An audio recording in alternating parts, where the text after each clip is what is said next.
Bonjour à toutes et bienvenue dans cette vidéo où je vais vous parler d'un fond de teint, mais avant toute chose, je suis sur ma chaîne parce que tout le monde sait très bien que la vie n'est pas un long fleuve tranquille, comme le dirait le petit Maurice Groseille. Pour ceux qui connaissent pas, vous ratez quelque chose. Et je suis sûre que toutes les mamans ne m'en voudront pas, que toutes les personnes qui sont extrêmement occupées me comprendront également. YouTube, c'est vraiment trop cool. C'est quelque chose qui me manquait vraiment dans ma vie, je tiens à dire, mais c'est quelque chose qui n'était pas envisageable ces dernières semaines. Si vous me suivez sur Instagram, vous savez un petit peu pourquoi. Et si vous ne me suivez pas sur Instagram, je vous mets tous les liens dans la barre d'informations. N'hésitez pas à me suivre aussi sur le blog où il y a des swatchs, des freebies à télécharger toutes les semaines avec des choses pour s'organiser, etc. Je vous laisse découvrir ça. Je vais vous parler aujourd'hui du quoi ? Vous le savez si vous voyez le titre. C'est le nouveau fond de teint de chez Maybelline qui n'est plus très nouveau pour le coup puisque ça fait 2-3 mois que je le teste. C'est le Super Stay nouvelle version. Parce que j'avais testé l'ancienne sur ma chaîne il y a très longtemps. Et il y a une nouvelle version qui est censée être haute couvrance. Et vous savez très bien que je suis une fan des fonds de teint haute couvrance en tant qu'ancienne acnéique. On dirait que c'est un club privé.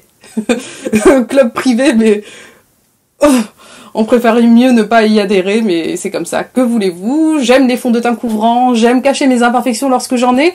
Et je trouve que c'est vraiment très intéressant de tester un fond de teint haute couvrance qui coûte qu'une petite dizaine d'euros puisqu'il coûte 10 ou 11 euros selon les supermarchés, plus cher ailleurs, ça c'est vrai aussi. Alors sans plus attendre, parce que je parle vraiment beaucoup dans cette vidéo, je vous fais la démo de ce fond de teint et je vous dis ce que j'en pense. Voilà ma peau nue, je vais pas appliquer de primer pour la vidéo pour vous montrer justement le joli effet que ça a, j'applique juste ma crème de jour qui est la Lumine Expert de chez Pierre Rico. J'aime beaucoup parce qu'en fait elle m'apporte un certain confort et en même temps ça fait une bonne base de maquillage. Et ça fausse pas le résultat de la vidéo puisque c'est pas une vraie base de maquillage comme vous pourrez l'entendre. Alors la première fois que j'ai acheté chez Maybelline, je me suis trompée, j'avais pris la nude beige, la 21, c'est ce que je prends habituellement. C'est beige doré. Habituellement, hein, je précise, parce que là c'est beaucoup trop clair. Ça correspond pas du tout. Et ce qui m'allait mieux, c'est 40 Fawn, donc cannelle, ce qui me va habituellement pas. Il y a un petit souci au niveau des teintes, je pense qu'ils ont changé leur gamme. En tout cas, si jamais c'est le cas, sachez que je suis 40 si vous êtes NC35 chez MAC et plein d'autres correspondances que je mettrai dans la barre d'informations. Alors, ça se présente avec un fard concombre et vous pouvez le voir, hein, la texture, elle est pas très fluide, elle est pas très compacte non plus. Je dirais qu'elle est entre deux. Alors, je vais l'appliquer avec un pinceau d'un côté et de l'autre côté différemment. Je vais prendre mon petit miroir pour voir ce que je fais. Alors, vous voyez, faune, la cannelle, c'est ma couleur en ce moment. Je pense que dans un mois, il faudra que je change. Je vais pas trop en mettre au niveau du contour des yeux.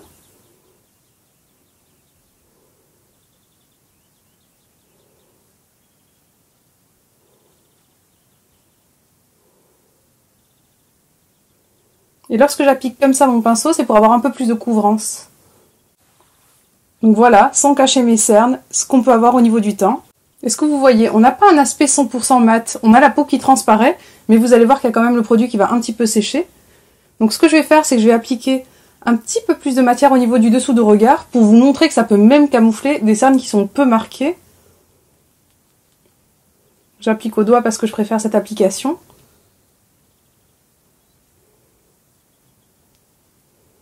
Donc avec une pompe, j'ai fait la moitié de mon visage.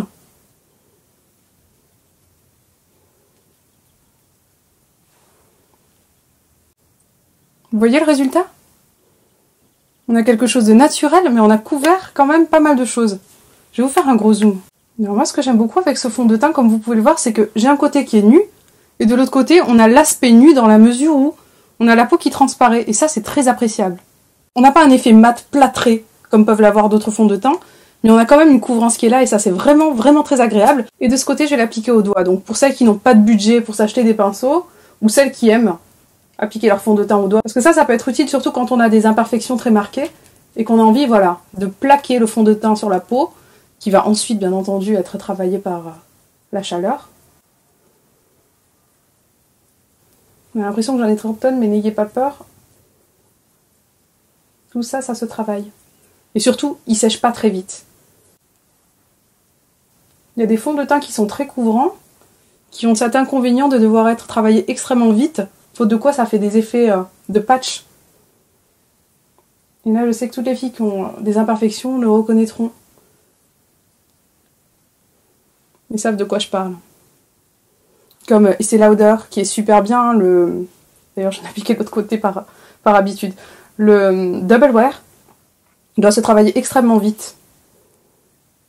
Et j'en ai plein d'autres comme ça aussi. Vous avez vu, j'ai déjà commencé à bronzer du front. Ça, c'est la chance de vivre dans le sud. Je mets un petit peu sur mon nez pour qu'il n'y ait pas trop de différence avec le reste de mon visage. Alors, j'applique en dessous de mon œil. Alors, habituellement, pour avoir le moins de pression possible, j'applique avec mon annulaire. Mais là, j'ai besoin d'un petit peu plus de pression parce que c'est un fond de teint qui est assez couvrant, qui remplit très bien le rôle, pas d'un anti-cerne, mais d'un pseudo-anti-cerne si jamais on n'a pas beaucoup de cernes. Et ça, je trouve que c'est très appréciable, surtout quand on est hyper pressé le matin, qu'on n'a pas envie d'en faire des caisses. Alors là, vous me voyez l'appliquer lentement, mais au quotidien, ça se passe pas comme ça. Est-ce que vous voyez le résultat que ça... On voit vraiment la peau qui transparaît. De ce côté-là, ça a bien séché. Si jamais vous en avez envie, vous pouvez très bien poudrer ici. C'est pas forcément nécessaire. Mais vous avez vraiment cet effet peau qui respire. Et ça, c'est trop appréciable. Franchement, je trouve que le résultat, il est tellement bien que ça mérite pas de seconde couche. Qu'est-ce que je pourrais mettre en seconde couche? Ça serait n'importe quoi. D'en rajouter... Ouais, j'ai pas envie. Vraiment, c'est un truc de dingue. Vous voyez comme c'est bien camouflé? Alors ce côté, il est luisant en dessous de l'œil, hein, mais ça va partir. On va terminer le teint pour que vous voyez ce que ça donne avec un teint terminé bien fini. Ma petite palette, en fait, qui est ma palette que je prends, parce qu'elle a tout dedans, c'est celle de chez Make Up For Ever par Jessie J. Alors habituellement, vous pouvez composer vos palettes chez Make Up For Ever. Celle-ci, elle est déjà précomposée avec un bronzer, un highlighter, un blush. Et c'est vraiment des couleurs parfaites pour moi. Puisque le bronzer, en fait, c'est quelque chose de mat, parfait pour faire un contour, même si a priori on n'utilise pas de bronzer en contour, vous le savez si vous me suivez sur ma chaîne. C'est très neutre. J'ai appliqué du blush. Il est beau, hein?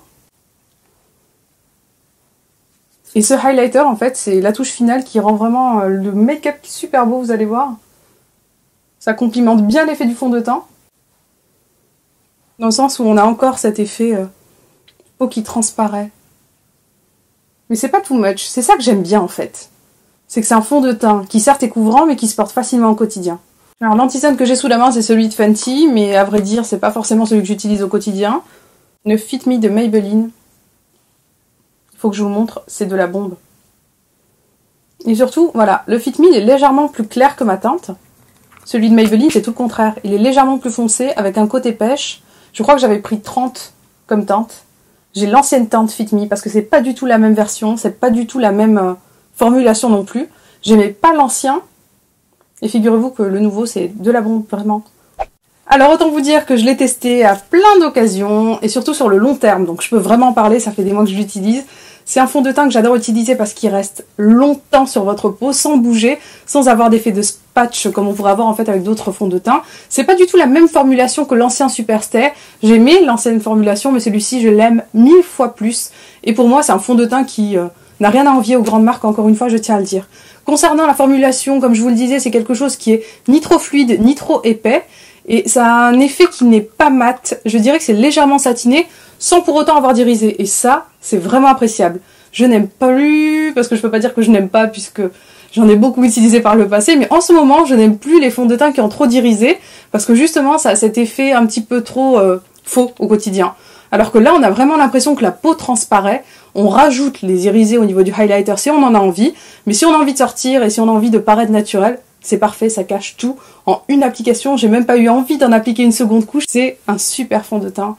Moi, je le recommande à toutes les filles qui cherchent un fond de teint accessible. Je le prendrai sûrement...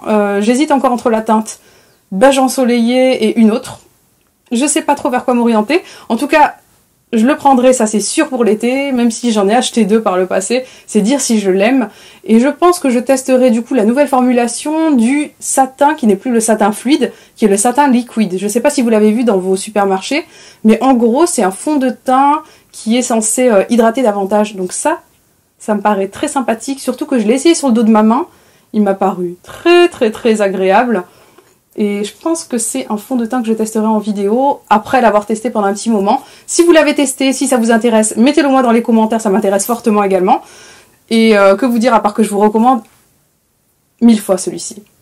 Testez-le, je suis sûre que vous allez l'aimer. Il n'a pas un fini mat, il n'a pas un fini irisé non plus, il n'a pas un fini gras. Et il plaira à beaucoup de personnes, j'en suis certaine. N'hésitez pas à me dire ce que vous en pensez si vous le connaissez, n'hésitez pas à me dire quel fond de teint que vous aimeriez que je teste en vidéo. Je vous fais des gros bisous, je suis vraiment très contente de vous avoir retrouvé. Et restez branchés parce qu'il y aura des vidéos très souvent. Une demain pour celles qui voudraient le savoir. Voilà, je vous fais des gros bisous et je vous dis à très vite. Ciao!